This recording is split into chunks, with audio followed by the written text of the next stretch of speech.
how does God talk? And to whom? I talk to everyone. All the time. The question is not to whom do I talk, but who listens? I've been hungry all my life. Yeah, starved to the bone.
First, let's exchange the word talk with the word communicate. It's a much better word, a much fuller, more accurate one. When we try to speak to each other, me to you, you to me, we are immediately constricted by the unbelievable limitation of words. For this reason, I do not communicate by words alone. In fact, rarely do I do so. My most common form of communication is through feeling. Feeling is the language of the soul. If you want to know what's true for you about something, look to how you're feeling about it. Feelings are sometimes difficult to discover, and often even more difficult to acknowledge. Yet hidden in your deepest feelings is your highest truth. The trick is to get to those feelings. I will show you how. Again, if you wish. I also communicate with thought. Thought and feelings are not the same, although they can occur at the same time. In communicating with thought, I often use images and pictures. For this reason, thoughts are more effective than mere words as tools of communication. In addition to feelings and thoughts, I also use the vehicle of experience as a grand communicator. And finally, when feelings and thoughts and experience all fail, I use words. Words are really the least effective communicator. They are most open to misinterpretation, most often misunderstood. Why is that? It is because of what words are. Words are merely utterances, noises that stand for feelings, thoughts, and experience. They're symbols, signs, insignias. They're not truth. They're not the real thing. Words may help you understand something. Experience allows you to know. Yet there are some things you cannot experience. So I've given you other tools of knowing, and these are called feelings. And so too, thoughts. Now the supreme irony here is that you all place so much importance on the Word of God, and so little on the experience. In fact, you place so little value on experience that when what you experience of God differs from what you've heard of God, you automatically discard the experience and own the words, when it should be just the other way around.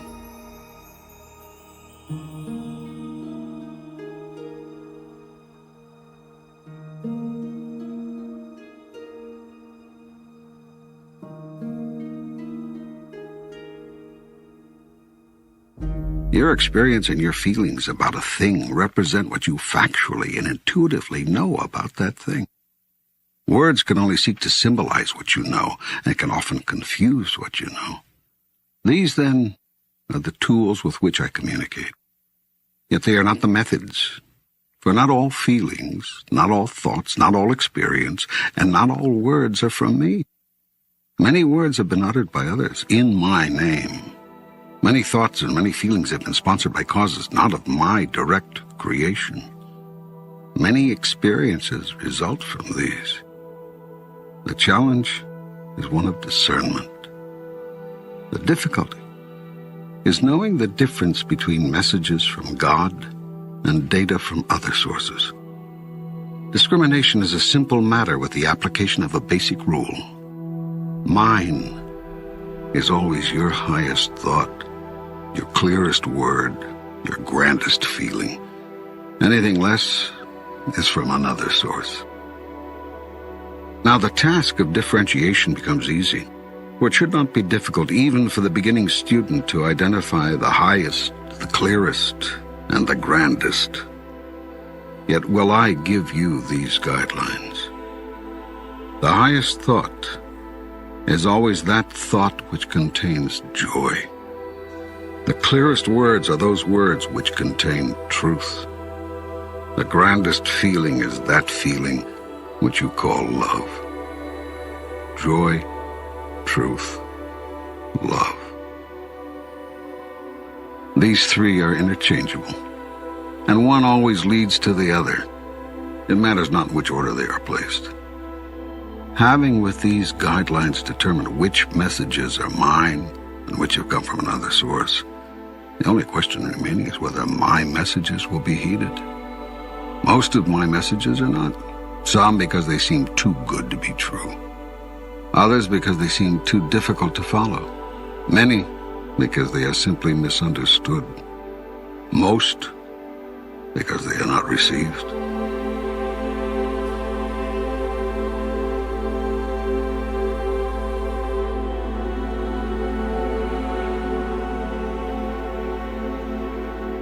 My most powerful messenger is experience, and even this you ignore. Especially this you ignore. Your world would not be in its present condition were you to have simply listened to your experience. The result of your not listening to your experience is that you keep reliving it over and over again. For my purpose will not be thwarted, nor my will be ignored. You will get the message, sooner or later. I will not force you to, however. I will never coerce you. For I have given you a free will, the power to do as you choose.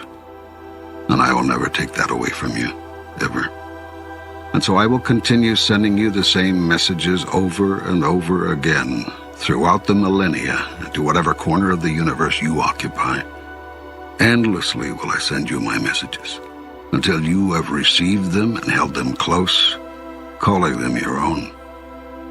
My messages will come in 100 forms, at 1,000 moments across 1,000,000 years. You cannot miss them if you truly listen. You cannot ignore them once truly heard. Thus will our communication begin in earnest.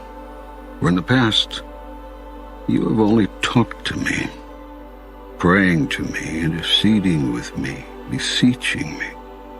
Yet now can I talk back to you, even as I'm doing here.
How can I know this communication is from God? How do I know this is not my own imagination? What would be the difference? Do you not see that I could just as easily work through your imagination as anything else? I will bring you the exact right thoughts, words, or feelings at any given moment, suited precisely to the purpose at hand, using one device or several. You will know these words are from me because you, of your own accord, have never spoken so clearly. Had you already spoken so clearly on these questions, you would not be asking them.